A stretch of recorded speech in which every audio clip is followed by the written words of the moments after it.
Okay, guys, I'm getting ready to finish up my homework here, and I just want to share something.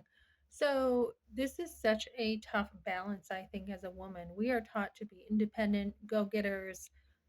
This week, like 5 days, I have not had my normal strength and ability to do stuff I needed to. So, today, I had a ride home from networking, which is something I usually, can just walk and bus and I don't need people. But I'm like, yeah, you need to take it easy.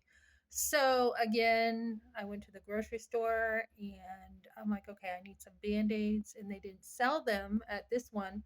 And the lady's like, do you just need one band aid right now? And I'm like, yeah, I'll take one band aid right now. So being a little more open, a little more vulnerable is something that I can struggle with. I was asked if I needed help with, my stitches of getting up in a truck. That's usually something I'd be like, no, of course I don't need help with that. So I think that's really important as I finish my homework. We're talking about audit your time and what did you learn? So I'm doing a couple paragraphs of what I learned about myself.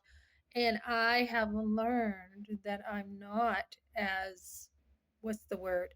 I am a go getter, strong achiever, but I need to depend on people a little bit more sometimes. I am not as strong as I think sometimes.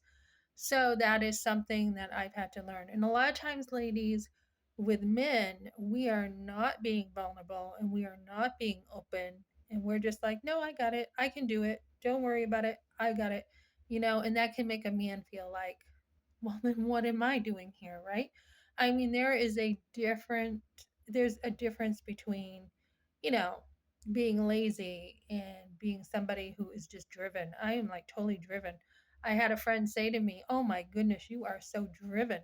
So take those times, ladies, when you are under the weather to depend on other people a little bit more. So know yourself a little more, guys. Okay, thanks for joining me.